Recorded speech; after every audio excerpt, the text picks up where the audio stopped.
कहानी की शुरुआत में हम कुछ कुंफू योद्धाओं को पक्षियों की तरह उड़ते हुए देखते हैं। इस लड़के का नाम ली है जो अपनी प्रेमिका लीसा के करीब आते हुए मजे में उड़ रहा था, लेकिन ये सब तो वो सिर्फ सपने में देख रहा था। लेकिन जल्द ही ली का ये सपना टूट गया। दरअसल वो खुद को एक महान कुंफू मास्टर के रूप में सिर्फ इमेजिन ही कर सकता था, क्योंकि असलियत में तो उनके पूरे क्लैन में वो सबसे कमजोर था। अचानक उसे ख्याल आया कि पूरे क्लैन के दोपहर के खाने का समय हो गया है और उसे ही पूरी तैयारी करनी है। 10 साल पहले किंग यांग स्कूल, जो कि एक बहुत महान कुंफू का स्कूल है, उन्होंने उसे एडमिशन दिया था। जाओ ने कोशिश की कि वो मार्शल आर्ट सीख कर दूसरों से बेहतर बन जाए, लेकिन वो बाकी स्टूडेंट्स के मुकाबले में बहुत कमजोर रह गया। कुंफू से बेहतर उसके हाथ खाना बनाने में चलते थे। इसके बाद वो जल्दी जल्दी अपने मास्टर और साथी स्टूडेंट्स के लिए खाना पकाने लगा, और जैसे ही खाना तैयार हुआ तो उसने सबको आवाज दी। खाना मेज पर पहुंचते ही उसके साथियों ने मस्ती करते हुए उस पर झपट्टा मारा और आपस में लड़ने लगे। इन स्टूडेंट्स की पावर का हिसाब लगाने के लिए इतना ही काफी था कि उनमें से एक ने खाने को हवा में ही रोक दिया।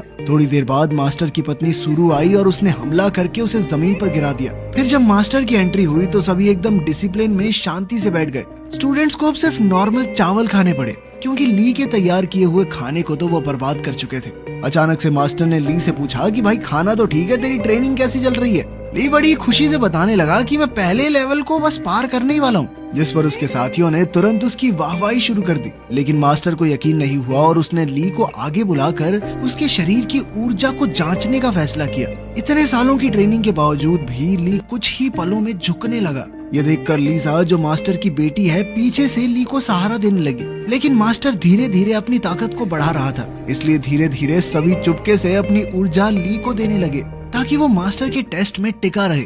लेकिन मास्टर को उनकी ये चाल समझ आ गई और उन्होंने एक ही झटके में सबको हवा में उछाल दिया। इसके बाद उन्होंने ली को पहला लेवल क्लियर करने में नाकामयाब बताया। इसके बाद हम देखते हैं कि लीसा चुपके से उसकी ट्रेनिंग में मदद करती थी। उन्हें छुप छुपा कर करना पड़ता था, क्योंकि किंग यांग स्कूल में किसी दूसरे मास्टर से सीखना अलाउड ही नहीं था। इस नियम को तोड़ने पर या तो उन्हें निकाला जा सकता है या फिर 10 साल के लिए एक दीवार की तरफ बैठ के मेडिटेशन करो। खैर, ली इस बार लेवल 1 की ट्रेनिंग पूरी करने ही वाला था कि तभी अचानक उसके गले में पहने हुए लॉकेट में से रोशनी निकलने लगी और अचानक से वो नीचे गिर पड़ा। लीसा ने बताया कि उसे ऐसा महसूस हुआ जैसे ली के शरीर के अंदर दो ताकतें आपस में लड़ रही हों, पर दोनों ने ही इस बात पर ज्यादा ना सोचते हुए आगे बढ़ने का फैसला किया। ली ने बताया कि 10 साल पहले उसके माँ बाप को डीमन किंग ने मार डाला था। उस हमले में उनका पूरा गांव तबाह हो गया, जिस पर लीसा ने सोचा कि अगर वो उसे उसी जगह पर ले जाए तो शायद उसका मन हल्का हो सकता है। असलियत में बिना परमिशन लिए वो स्कूल को छोड़कर बाहर नहीं जा सकते थे, लेकिन उन दोनों ने इस बारे में थोड़ा सोचा और चुपचाप वहाँ से खिसक लिए। वो जल्द ही उस सुनसान गांव में पहुँचे। वहाँ पहुँचते ही ली को उस दिन की याद आई जब पूरा गांव नष्ट हो गया था। ली और उसका दोस्त जिन यू घर लौट रहे थे कि तभी उन्होंने पूरे गांव को बिजली और तेज रोशनी से घिरा हुआ देखा।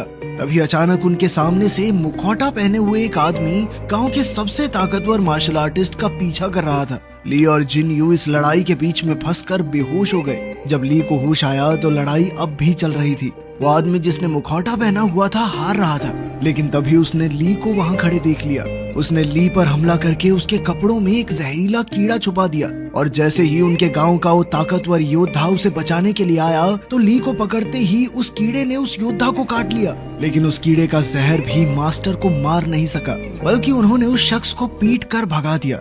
एक जोरदार धमाके के बाद ली और जिन यू ने जब गांव में लौटकर देखा तो उनको सभी लोग मरे हुए मिले। दुख के मारे वो दोनों रोते रहे। थोड़ी देर बाद ली का मास्टर अपनी बेटी लीसा के साथ वहां आया और उसे अपने साथ ही ले गया। इस दौरान किंग यांग स्कूल में सारे 7 मास्टर मिलकर आपस में एक मीटिंग कर रहे थे।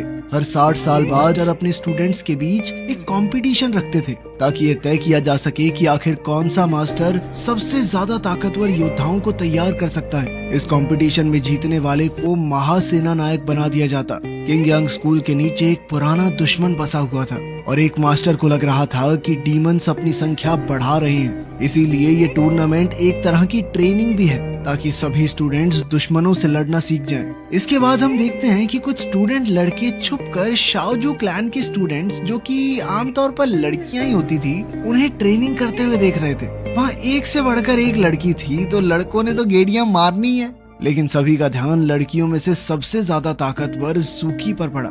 जैसे ही वो सामने आई, सभी लड़के एक दूसरे के ऊपर चढ़ के उसे देखने की कोशिश करने लगे और इसी धक्का मुक्की में ली छुपने की जगह से बाहर आ गिरा, जिसके बाद सभी लड़कियों ने उसे घेर कर बंदी बना लिया। बाकी लड़के तो निकल गए, पर बेचारे ली को जूकी ने चट्टान से लटका दिया। उसने ली को रस्सी से बांधकर कई फीट ऊपर से नीचे और आखिर में सजा के तौर पर उसके शरीर में बहुत सारे खुजली वाले कीड़े डाल दिए। ये कीड़े बहुत ज्यादा छोटे थे और इन्हें निकालना बहुत मुश्किल।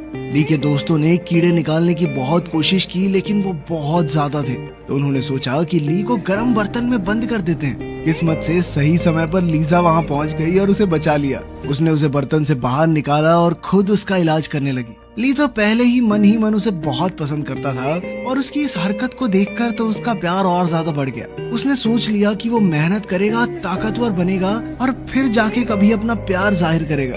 अगली सुबह ली एक झील के पास रुककर वहाँ मौजूद ड्रैगन से सलाह मांगने गया। वो उसके लिए खाना भी लाया था और पूछ ही रहा था कि लीजा से आखिर कैसे बात करे। टूर्नामेंट में अब कुछ ही दिन बचे थे, तो अब लीजा चुपके से अपने पिता की कुछ खुफिया स्क्रोल चुरा लाई, जो उसने ली को दे दिए ताकि वो जल्दी से ज्यादा ही ताकतवर बन जाए। वो तुरंत ट्रेनिंग करने लगा, पर जैसे ही वो ट्रेनिंग का पहला लेवल पार करने वाला था, दो अलग अलग मास्टर्स की आवाज उसके दिमाग में कुछ कुछ कहने लगी और उसके गले में वो ताबीज गर्म होकर उसे दर्द देने लगा। ये नेकलेस उसे 10 साल पहले मिला था, जब उस जहरीले कीड़े ने बूढ़े मास्टर को काटा था। तो मास्टर ने अपनी मौत से पहले अपना पूरा ज्ञान उसे दिया था।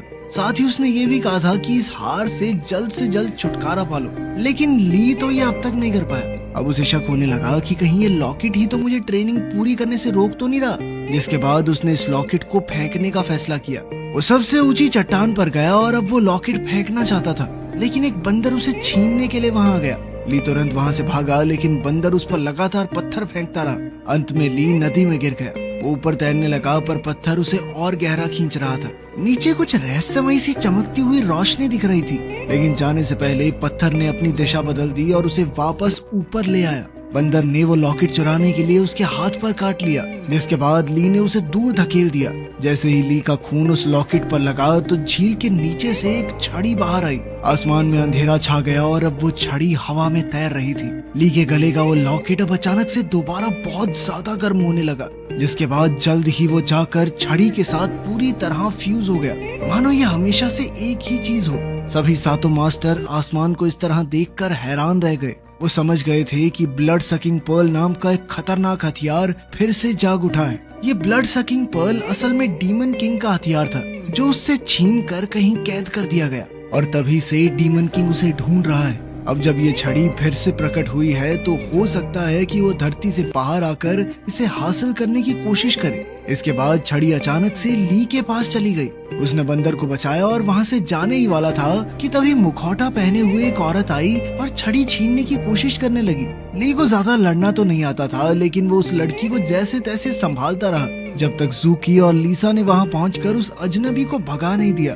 थोड़ी देर बाद जब ली लीसा को सब कुछ समझा रहा था, तो उसने देखा कि काटने का निशान उसके हाथ से गायब हो गया। उस रात वो अजनबी औरत एक बार फिर से ली के कमरे में वो छड़ी चुराने आई, लेकिन मुसीबत तो तब शुरू हुई जब वो छड़ी लेकर जाने लगी। छड़ी अब न जाने कैसे अपने नए मालिक से चिपक चुकी थी, जिसके बाद लड़की ने सोचा कि इसको मार के छड़ी हासिल कर लेती हूँ, लेकिन छड़ी ने ली की रक्षा करते हुए उस लड़की को बेहोश कर दिया। अगली सुबह ली उसे अपने बिस्तर पर देखकर घबरा गया। वो उलझन में था, लेकिन उस औरत ने कहा कि तुमने मेरे साथ कल रात को सब कुछ कर लिया, अब मुझे कम से कम ये छड़ी तो दे दो। ली उसकी बातों में आकर वो छड़ी देना चाहता था, पर छड़ी हर बार उसके पास वापस आ जाती। परेशान होकर वो लड़की बिना कुछ बोले वहाँ से निकल गई। जल्द ही हमें पता चला कि वो छड़ी तो ली से बात भी कर सकती थी। अगले दिन दूसरे मास्टर्स के स्टूडेंट्स भी स्कूल में पहुँच गए और अब टूर्नामेंट जल्द ही शुरू होगा। उनमें से एक ली का पुराना दोस्त था, जो एक दूसरे मास्टर के पास ट्रेनिंग करके एक बहुत ताकतवर योद्धा बन चुका था। जब उसे पता चला कि 10 साल बाद भी ली ट्रेनिंग का पहला पड़ाव पार नहीं कर पाया, तो वो कहने लगा कि भाई तेरा मास्टर ही बेकार है, उसने तुझे ठीक से सिखाया ही नहीं होगा। एक दिन ली अपना कुछ काम कर रहा था, जब उसने याओ को फूलों के खेत में देखा। वो चिल्लाकर उससे बोला कि फूल मत तोड़ना, उनको दर्द होगा, ठीक है। तभी अचानक बहुत से घुड़सवार योद्धा वहाँ पहुँच गए। लड़की ने ली को गिराकर उसे चुप रहने को कहा, और जब वो नहीं रुका तो उसे चूम लिया। उनके जाने के बाद याओ उसके आसपास छड़ी ढूंढने लगी, पर ली ने कहा कि मैं तो उसे घर छोड़ के आया हूँ। जिसके बाद उसने ली को चांटा दिया और वहाँ से चली गई। लेकिन छड़ी अपने आप ही ली को बचाने के लिए उसके पास आकर खड़ी हो गई थी। बाद में जब ली अपना काम करके स्कूल में वापस पहुंचा तो उसने लीसा को एक दूसरे स्टूडेंट के साथ चिपका चिपकी करते हुए देखा। लीसा ये भी नहीं जानती थी कि ली उससे प्यार करता है, तो वो अनजाने में उसके सामने ही बातें करती रहती। मेरा बॉयफ्रेंड तो ऐसा है, वो ऐसा है, वो ऐसा करता है, ऐसा करता है। ली चुपचाप उसकी बातें सुनकर मुस्कुरा तो रहा था, लेकिन अंदर ही अंदर बेचारा टूट रहा था। अपना गुस्सा निकालने के लिए वो पास की एक चट्टान पर जाकर जोर जोर से चिल्लाने लगा, लेकिन उसके दोस्तों ने उसे सुन लिया, जिसके बाद वो शर्म के कारण वहाँ से भाग गया। भागते हुए उसे कुछ लोग उसका पीछा करते दिखे। तभी याओ उससे मिली।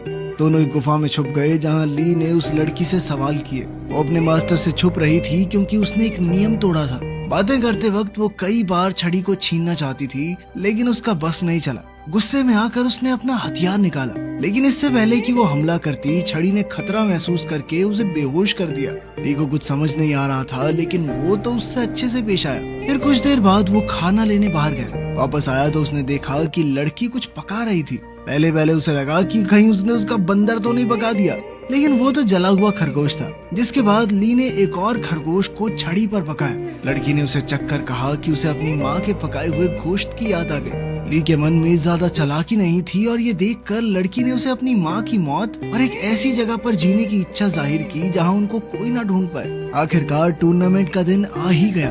हर मास्टर के 7 स्टूडेंट्स को चुना गया था, जो आपस में लड़कर फैसला करेंगे कि आखिर नंबर 1 कौन है। इस टूर्नामेंट में अब टोटल 49 स्टूडेंट्स थे, तो ये फैसला किया गया कि जिसके हाथ में भी नंबर 1 बॉल आएगी वो सीधा अगले पड़ाव में पहुंच जाएगा। जैसे ही बॉल्स को हवा में छोड़ा गया, सब उड़ उड़ कर उन्हें पकड़ने लगे। एक मास्टर ने देखा कि ली अकेला ऐसा स्टूडेंट था जो उड़ा नहीं। सब उस पर हंसने लगे, क्योंकि वो तो कुंफू में इतनी आगे तक पहुंचा ही नहीं था। इससे पहले कि ली जमीन पर पड़ी हुई बॉल उठाता, जूकी ने चुपके से ही बॉल बदल दी। इससे ली को नंबर 1 वाली बॉल मिल गई। ली सोच में पड़ गया और जब उसने जूकी का शुक्रिया अदा किया तो जूकी कहने लगी कि वो यहाँ लड़ने आई है, बिना लड़े आगे बढ़ने में उसे कोई इंटरेस्ट नहीं है। तो मैंने ये अपने लिए किया है, तुम्हारे लिए नहीं। टूर्नामेंट शुरू हुआ और 31 स्टूडेंट तो पहले दौर में ही बाहर हो गए। शाम को हम देखते हैं कि जूकी अभी भी ट्रेनिंग कर रही थी। वो काफी थकी हुई थी और अब तो बीमार लग रही थी। उसके मास्टर ने उसे आराम करने को कहा, लेकिन जूकी का कहना था कि वो किसी भी हालत में जीतना चाहती है, क्योंकि उसकी मास्टर कमजोर हो रही थी। पर वो नहीं जानती कि दूसरे मास्टर उसे इस तरह समझें। दूसरे पड़ाव में तो जूकी ने अपने ओपोनेंट को बिना तलवार चलाए हरा दिया। उसे देखकर तो अब सभी घबराने लगे थे। अब ली की बारी आई और उसके दोस्त उसे देखने आए थे। सभी ने उसे हल्के में लिया, पर ली ने बड़ी ही आसानी से विरोधियों को हराया। लड़ाई के दौरान उसकी आंखों के सामने थोड़ी धूल आ गई और इसी दौरान छड़ी ने खुद ब खुद अपने ओपोनेंट को हरा दिया। जब ली खाना खाने आया तो सभी उदास थे, लेकिन फिर ली ने बताया कि मैंने तो कर लिया क्वालिफाई। उसकी बात सुनकर सभी दंग रह गए। अगले राउंड में उसका मुकाबला अपने बचपन के दोस्त जिंग यू से था। जिंग यू को लग रहा था कि ली उससे बहुत ज्यादा कमजोर, उसे पहले वार करने का मौका दिया, पर छड़ी ने जोरदार हमला करके जिंग यू को हरा दिया। जिंग यू गुस्से में कहने लगा कि तूने अपनी ताकत छुपा के धोखा दिया मुझे, ये ठीक नहीं किया तूने।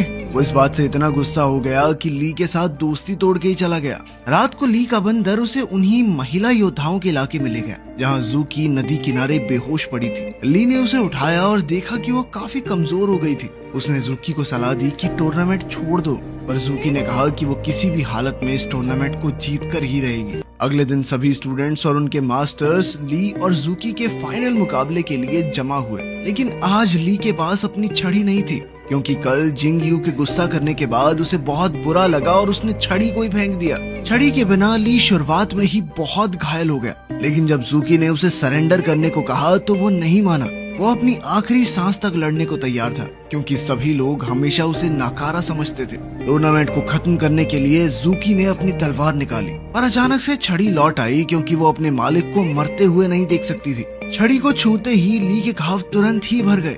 इसके बाद छड़ी एक जूकी पर जबरदस्त हमले करने लगी, पर ली ने जूकी की नाक से खून बहता देखकर उसे रोक दिया। उनकी इस लड़ाई के बीच में डिमोनिक क्लैन वहां पहुंच गया। कई सारे स्टूडेंट्स एक बच्चे की चीख सुनकर जंगल की तरफ गए, लेकिन वो डीमंस का बिछाया हुआ एक जाल था। एक पपेट मास्टर ने उन्हें अपने काबू में करके एक दूसरे को मारने पर मजबूर कर दिया। अब कई राक्षस धरती के नीचे से निकलकर स्टूडेंट्स को मारने लगे ताकि डीमन किंग के स्कूल में आने का रास्ता साफ हो जाए। खैर सभी 7 मास्टर्स ने ली की छड़ी को पहचान लिया और वो समझ गए कि यही डीमन किंग का वो खास हथियार ब्लड सकिंग पर्ल है। छड़ी को छीनकर ली को कैद कर दिया गया। उन्हें शक था कि ली ने शायद किसी काले जादू की ट्रेनिंग ली है, पर उसके मास्टर ने कहा कि 10 साल हो गए स्कूल से बाहर नहीं गया लड़का। तभी एक स्टूडेंट वहाँ दौड़ते हुए आया और उन्हें जंगल के हादसे के बारे में बताया। इसके बाद सभी समझ गए कि ली ने कोई गड़बड़ नहीं की क्योंकि वो तो कैद में पड़ा है। फिर भी उन्होंने ली और छड़ी को बंद ही रखा और जांच करने निकले। याओ मौका देखकर ली को छुड़ाने के लिए पहुंची, लेकिन वो वहाँ से भागना ही नहीं चाहता था क्योंकि उसे डर था कि अगर वो भागा तो सारा इल्जाम उसके ऊपर आ जाएगा।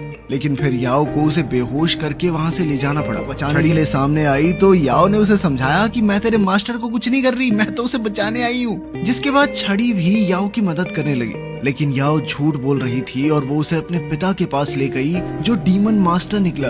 डीमन मास्टर ने ली को देखते ही हमला किया, लेकिन याओ ने बीच में आकर अपने पिता का मुकाबला किया। वो चाहती थी कि उसके पिता ली को सिखाएं ना कि मार डालें। उसने ली को बचाने की कोशिश तो की, लेकिन वो अपने पिता की शक्ति के सामने ज्यादा देर टिक नहीं पाई।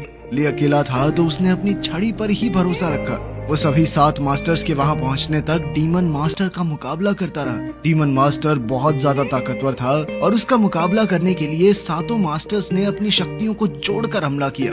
ली अपने मास्टर्स की शक्ति को देखकर हैरान रह गया क्योंकि उन्होंने वही बिजली वाला हमला किया था जिसने कभी उसके गाँव को तबाह कर दिया था। उसे समझ आया कि इन मास्टर्स में से ही एक ने उसके गांव को तबाह किया है, लेकिन यह अभी पार्टी बदलने का टाइम नहीं था। अपने मास्टर्स को मुसीबत में देखकर उसने उनकी मदद की। इस दौरान उसका शरीर दोनों तरफ की ऊर्जा को खींचने लगा, अच्छी भी और बुरी भी। इससे वो कब नौसिखिए से एक अलग ही लेवल पर पहुंच गया पता ही नहीं चला। डीमन मास्टर तुरंत ही समझ गया कि ली कोई आम इंसान नहीं है। उसके शरीर में 3 अलग अलग तरह के कुंफू थे। उसने चेतावनी दी कि ली की ताकत इस स्कूल की बर्बादी का कारण बनेगी और अचानक वहाँ से गायब हो गया। मास्टर्स घबरा गए और सोचा कि ली को मारना होगा। उसने अपने मास्टर्स को अपने ऊपर हमला करते हुए देखकर धोखा महसूस किया। अब वो इतना ज्यादा ताकतवर था कि चाहे तो उन सभी को तबाह कर दे। वो अपने मास्टर पर जानलेवा वार करने ही वाला था कि तभी लीसा बीच में आ गई और अपने पिता को बचाने के चक्कर में वो घायल हो गई। लीसा बहुत ज्यादा घायल थी, लेकिन फिर भी उसने हाथ बढ़ाकर ली को अपने आप को पहचानने को कहा। ली होश में तो आ गया, लेकिन बेचारी लीसा मर चुकी थी। इस मौके पर जूकी की मास्टर ने उसे ली को मारने को कहा। जूकी हिचक तो रही थी, लेकिन फिर भी उसने अपनी मास्टर का कहा टाला नहीं। पहला हमला ली के साथी ने रोक दिया और दूसरा उसके मास्टर ने रोका, जो ली से कहता रहा कि जल्द से जल्द यहाँ से निकल जाओ और फिर कभी वापस लौट कर मत आना। तीसरी बार हमला करने के लिए जैसे ही जूकी आगे बढ़ी तो उसे याद आया कि ली ने उसकी जान बचाई थी, तो अपना एहसान उतारने के लिए उसने ली को जाने दिया। ली घायल याओ को उठाकर उड़ गया, उससे ये वादा करते हुए कि वो उसे एक ऐसी जगह ले जा रहा है जहां उसे कोई ना ढूंढ पाए। तो आपको बहुत टाइम बाद ये कुंफू मूवी कैसी लगी कमेंट्स में जरूर बताना। अगर ऐसी मूवीज और देखना चाहते हो तो कमेंट कर देना, ठीक है।